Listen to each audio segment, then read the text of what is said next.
معزز خواتین و حضرات، السلام علیکم۔ آج کے پوڈ کاسٹ میں ہمارے مہمان ہیں پروفیسر ڈاکٹر شفیق اجمی۔ آپ ماہر اقبالیات ہیں اور فکر اقبال پر آپ کے متعدد مقالے کتابی صورت میں چھپ چکے ہیں۔ شاعر مشرق حضرت علامہ محمد اقبال کے فکر و فن کے بارے میں اردو، انگریزی اور دنیا کی متعدد زبانوں میں سینکڑوں کتب شائع ہو چکی ہیں، جن میں ان کی شاعری کے محاسن، فکر و فلسفہ اور موضوعات، عقل و عشق اور خودی و تعمیر خودی کے مضامین پر گہرا مطالعہ ملتا ہے۔ لیکن حضرت علامہ کی زندگی کے ایک اہم پہلو پر، جس کا تعلق ان کی زندگی کے معمولات اور صحت سے ہے، سامعین اور ناظرین، اس بارے میں ہمیں معلومات کم ملتی ہیں۔ آج کی اس نشست میں حضرت علامہ محمد اقبال کی صحت کے معاملات اور مسائل کے بارے میں جناب ڈاکٹر شفیق اجمی سے گفتگو کریں گے تنویر ملک۔ جی ڈاکٹر صاحب، خوش آمدید کہیں گے جی آج کے پروگرام میں۔ بہت شکریہ جی۔ تو ڈاکٹر صاحب شکریہ، آپ تشریف لائے۔ ڈاکٹر صاحب، حضرت علامہ اقبال کے فلسفے، ان کی جو تاریخ ہے، اگر فلسفے کے حوالے سے ہم بات کریں تو کافی طویل ایک فہرست آتی ہے، کافی زیادہ بات ہوئی، کافی زیادہ لکھا جا رہا ہے اور لکھا جاتا رہے گا، اور لکھا جا رہا ہے۔ لیکن ایک پہلو ہے ہیلتھ کے حوالے سے، جی، جس پہ لکھا تو بہت کچھ گیا ہے، لیکن اس کی کوئی ویژول فارم سامنے نہیں آئی، کچھ شوز نہیں ہوئے۔ تو آج ہم بات کریں گے علامہ اقبال صاحب کی صحت کے حوالے سے، اور آخری جو ان کے ایام تھے، کن کن بیماریوں سے وہ لڑتے رہے اور کس طرح انہوں نے بیماریوں کا سامنا کیا، اور ان بیماریوں کے باوجود اتنا کچھ لکھ کے چلے گئے۔ بہت کام کیے جی۔ آپ حضرت علامہ کی جو کل عمر ہے، ہم تو کہیں گے کہ جی ایک ان کے جو خاندان کے جو دیگر افراد ہیں، ان کے مقابلے میں حضرت علامہ کی عمر بہت کم ہے۔ کافی سٹرانگ جینز تھی ان کی عمر کے حوالے سے۔ حضرت علامہ کے جو والد تھے شیخ نور محمد، تو وہ 90 سے اوپر ان کی عمر تھی، تقریباً 93 سال۔ جی جی۔ اور پھر ان کا جو صاحبزادہ ڈاکٹر جاوید اقبال، جن کو ہم نے دیکھا، جن کے ساتھ ہم نے مکالمہ کیا، وہ بھی 91 کے قریب تھے۔ جو ان کی باقاعد حیات ہمشیرہ ہیں منیرہ بانو، وہ بھی 94 برس کی تو ہو گئی ہیں اور ابھی حیات ہیں وہ تو۔ لیکن اب یہ دیکھیے کہ حضرت علامہ نے مختصر عمر پائی، اور اس مختصر عمر میں انہوں نے جو ان کا جو تخلیقی سرمایہ ہے، فکری حوالوں سے اور شعری حوالوں سے، اسے آدمی دیکھتا ہے تو دنگ رہ جاتا ہے۔ اور جب ہم ان کی صحت کے مسائل پہ نظر ڈالتے ہیں تو پھر اور حیرت ہوتی ہے۔ آپ یہ دیکھیے کہ جو خوف مرگ ہے، یہ جنرل بات ہم کر رہے ہیں، خوف مرگ انسان کی جسمانی اور ذہنی صحت کے لیے بہت بڑا خطرہ ہے، اور جو آدمی خوف مرگ کا شکار ہو، اس کی پوری زندگی جو ہے، پوری زندگی کے لیے، اور جو اس کی جو ذہنی زندگی ہے، اس کے لیے بھی ظاہر ہے کہ یہ ایک چیلنج ہے۔ ایک ڈپریشن رہتا ہے اور سٹریس رہتا ہے جو اس خوف کا شکار ہے۔ ہمارے جو سننے والے ہیں، جو قارئین ہیں، وہ کم لوگ اس بات سے واقف ہوں گے کہ حضرت علامہ بہت چھوٹی عمر میں، بچپن میں آپ سمجھ لیں کہ ایک آنکھ کی بینائی سے محروم۔ اچھا ڈاکٹر صاحب، یہ بڑا دلچسپ ایک قصہ ہے کہ ایک صدی قبل جونک کے بارے میں کہا جاتا ہے کہ اس سے علاج کیا جاتا ہے۔ اس دور میں گلی محلوں میں آتے تھے لوگ، اور اس کو شاید اس زمانے میں علاج یا ٹوٹکے کا درجہ حاصل ہو، اس لیے کہ اس کے پیچھے فلسفی یہ تھی کہ بیماری جو ہے وہ جسم میں جو فاسد مادے ہیں ان کی موجودگی کا نام ہے، اور اگر جسم کو ان فاسد مادوں سے کسی طرح جو ہے وہ نجات مل جائے، اس فاسد مادوں کا اخراج ہو جائے، تو آدمی کی صحت ہو جاتی ہے، صحت حاصل ہو جاتی ہے۔ اس کا ایک طریقہ یہ تھا کہ جونکیں، ایک کیڑا سا ہوتا ہے، اس کو مرض کی جگہ پہ وہ چمٹ جاتا ہے، اور جو فاسد خون ہے وہ اس کو جو ہے وہ جسم سے نکال۔ اور جو پہلا عارضہ لاحق ہوا ڈاکٹر صاحب کو 3 سال کی عمر میں، ان کی ہمشیرہ گھر میں تھیں، اور باہر کوئی جونک والا آیا اور آشوب چشم تھا، جس کو آج کل آشوب چشم کہا جاتا ہے۔ اس بارے میں بتائیے گا کہ وہ کیا واقعہ تھا؟ وہ آنکھ کو جونک لگوائی ہے اور آنکھ کی بینائی ختم ہو گئی۔ حیرت کی بات یہ ہے کہ حضرت علامہ نے جو علمی اور فکری سطح پہ اور شعری سطح پہ جو اتنا سرمایہ چھوڑا ہے، اور عالمی سطح پہ ایک اقبال شناسی کی روایت موجود ہے، تو ایک آنکھ کی جو بصارت ہے اس کے سہارے انہوں نے یہ سارے مرحلے طے کیے، اور یہ اوائل عمری ہی میں جی آنکھ ان کی چلی سب گئی کچھ تھی۔ ان کی جو تعلیم ہے، اور آپ کو پتہ ہے کہ تعلیم کے لیے وہ یورپ بھی گئے، جرمنی سے انہوں نے ڈاکٹریٹ بھی کیا ہے، تو ایک ایسا آدمی جو اپنی ایک آنکھ کی بینائی سے محروم ہو گیا ہے، اور پھر آپ یہ دیکھیں کہ جو دوسری آنکھ تھی آخری سالوں میں اس میں بھی موتیا اتر آیا ہے۔ ڈاکٹر صاحب جب ایک آنکھ سے محروم ہو گئے، آغاز میں ہی ایک آنکھ کی بینائی سے محروم ہو گئے، اور اس کے بعد جو منکشف ہوا کہ ان کو نظر نہیں آتا، جی یہ غالباً 10 سال کی ایج کے قریب وہ اظہار کر پائے، کیونکہ اس وقت تو بہت چھوٹے تھے، 3-4 سال کے تھے جب انہیں نظر نہیں آ رہا تھا، ایکسپلین نہیں کر سکتے تھے۔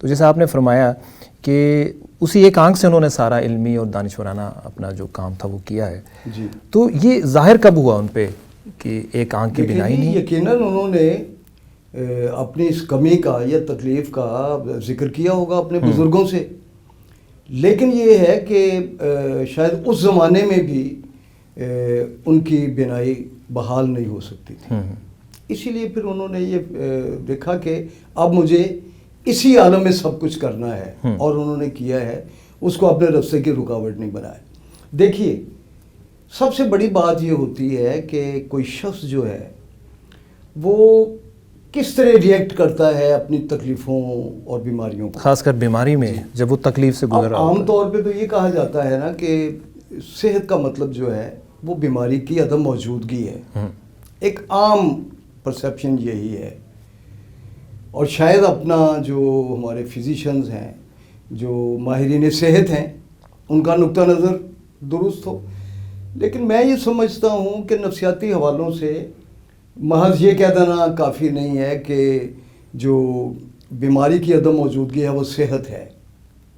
میرے نزدیک جو جینے کی امنگ ہے اور جو زندہ رہنے کے لیے جو تڑپ ہے اور جو آپ کے زندگی میں عزائم ہیں، ان سے بھی بہت کچھ ڈٹرمن ہوتا ہے۔ اچھا ڈاکٹر صاحب، جیسے ذہنی اور نفسیاتی آپ کی جو صحت ہے، ڈاکٹر صاحب کے بارے میں ہم گفتگو کر رہے ہیں کہ بڑی کم سنی میں ایک آنکھ سے محروم ہو گئے تھے، جی اس کے بعد آپ دیکھیے کہ جو امیون سسٹم ہے علامہ اقبال صاحب کا، کہ کئی وبائیں گزری ہیں، امیون سسٹم کی بات کر لیتے ہیں پھر بیماریوں کی جانب جاتے ہیں۔ ایک وبا 1918 میں انہوں نے فیس کی ہے، جی، اور اس وبا میں بھی بہت سارے لوگ پنجاب میں، پورے ہندوستان میں ہم نے دیکھا کہ ان کی ہلاکتیں ہوئیں، پھر طاعون کی بیماری گزری، وبا ایک گزری، اس میں بھی بہت سارے لوگ ڈیمیج ہوئے، لیکن علامہ جو تھے ان دونوں وباؤں میں ان کا امیون سسٹم بڑا سٹرونگ رہا۔ جیسے ہم کہتے ہیں کرونا میں کچھ لوگوں کا امیون بہت سٹرونگ تھا اور وہ بیماریوں کا شکار نہیں ہوئے، تو یہ جو ایرا تھا ان کی صحت کا، یعنی امیون آگے جا کر خراب ہوا ہے، لیکن اس ایرا میں تو بڑا سٹرونگ انہوں نے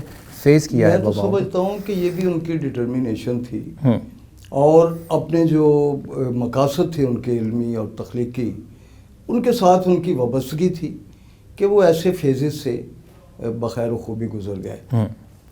اور پھر آپ یہ دیکھیں کہ جیسے جیسے ان کی عمر بڑھتی چلی گئی ویسے ویسے صحت کے مسائل بھی، حالانکہ دیکھیں ان کی جو وفات ہوئی 61 سال کی عمر میں ہوئی، جی، اور یہ دیکھیے کہ بیماریوں کا سلسلہ جو تھا وہ مڈ 40s میں آغاز ہو گیا تھا، 45 سال 50 سال کی ایج سے۔ جی، آپ اگر آغاز دیکھیں تو انہیں دمے کی شکایت ہوگی، آگے جا کے ہم دیکھتے ہیں کہ پھر کارڈک دمہ جسے کہا جاتا ہے استما۔ یہ ظاہر ہے جو ماہرین ہیں وہ سمجھتے ہیں کہ آج بھی یہ ایک بڑا موذی مرض ہے، اور اس زمانے میں تو یہ سمجھا جاتا تھا کہ دمہ دم کے ساتھ ہے، مطلب یہ ایک بار کسی کو اگر لاحق ہو جائے تو یہ اس کا پیچھا نہیں چھوڑتا۔ آج تو اس حوالے سے بڑی ایڈوانسمنٹ ہوئی ہے میڈیکل سائنس میں، لیکن آپ یہ دیکھیں کہ آج بھی ایسے لوگ ہیں کہ جو اپنا جدید علاج سے مستفید نہیں ہوتے، اور وہ ٹوٹکوں سے اس کا علاج کرنے کی کوشش کرتے ہیں، اور جب کسی کو یہ دورہ آتا ہے دمے کا تو پھر اس کے لیے اٹھنا بیٹھنا سانس لینا دشوار ہو جاتا ہے۔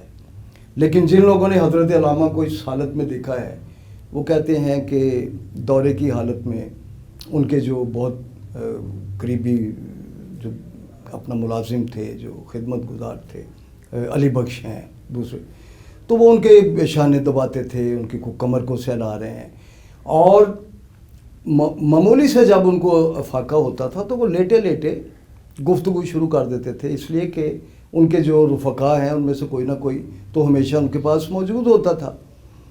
تو لوگوں نے لکھا ہے ان کی جو سوانح عمریاں ہیں، جو ان کی جو سوانح تحریریں ہیں، کہ حضرت علامہ افاقے کی صورت میں مطلب وہ جو ان کا ساتھ ہوتا تھا، جس کے ساتھ گفتگو کا سلسلہ جاری ہو جاتا، وہ عالمی سیاست پہ اور قوموں کی تقدیر پہ گفتگو شروع کر۔ جی، ایم ڈی تاثیر صاحب نے اس کا ریفرنس دیا ہے کہ وہ ان کے پاس حاضر ہوئے تو ان پہ ایک دمے کا دورہ پڑ چکا تھا، لیکن اس وقت وہ کچھ دیر خاموش رہے، جیسے ریکور کیا تو انہوں نے عالمی سیاست پہ گفتگو شروع کر، اور آخر روز تک ان کی زندگی کا جو آخری دن تھا یہ سلسلہ جاری رہا۔ ڈاکٹر صاحب اس طرف بھی آتے ہیں، 1450 کے قریب خطوط ہیں ڈاکٹر علامہ اقبال کے، جیسے آپ نے فرمایا کہ جو جینے کی امنگ ہے وہ ساتھ ساتھ ایک امید بھی لاتی ہے، پازیٹیوٹی بھی لاتی ہے۔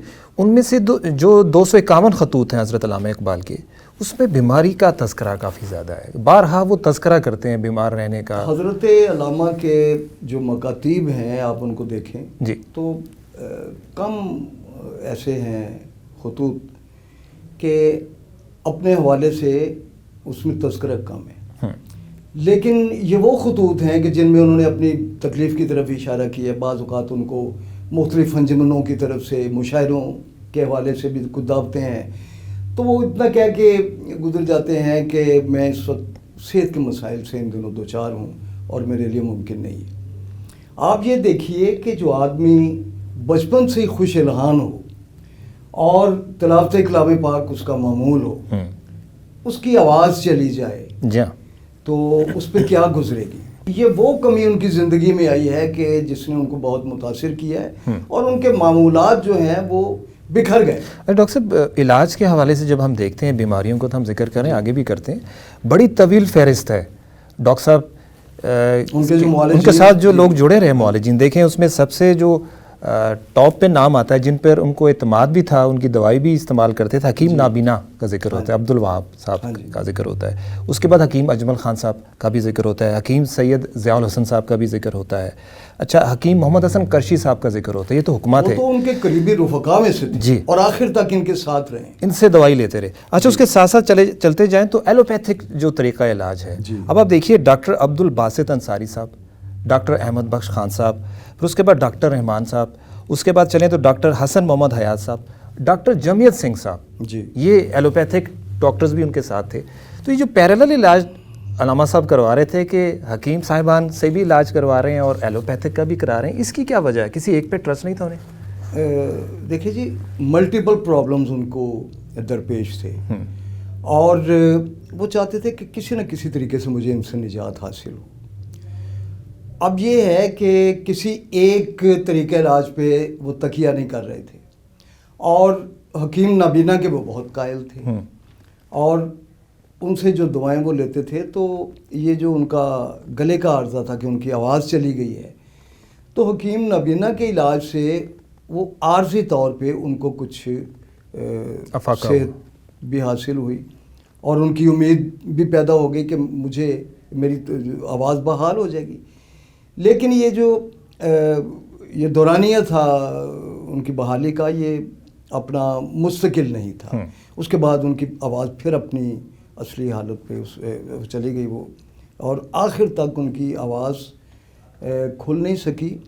آخری وقت میں اور آخری دنوں میں، سالوں میں، تو وہ سرگوشی کے انداز میں بات کرتے تھے۔ ڈاکٹر صاحب آواز جانے کا بھی ایک واقعہ ہے، علامہ صاحب جنوری کی عید تھی غالباً، اور شاہی مسجد میں عید پڑھنے گئے اور وہاں کچھ سادے کپڑوں میں چلے گئے، پھر واپس آئے اور پھر انہوں نے اپنے والد صاحب کی ایک روایت کو قائم رکھا۔ وہ کیا واقعہ تھا جس کے بعد ان کی آواز چلی گئی؟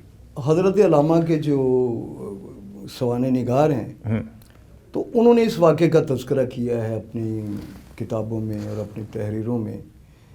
تو ایک ہمارے یہاں پنجاب میں روایت ہے چھوٹی عید پہ یا عید الفطر پہ سوئیاں کھانے کی، تو حضرت علامہ لوٹے ہیں، وہ بڑا سرد دن تھا، چودھری محمد حسین ان کے جو قریبی دوست تھے، اور ڈاکٹر جاوید اقبال کا تو بچپنا تھا، ان کے ساتھ انہوں نے نماز ادا کی ہے۔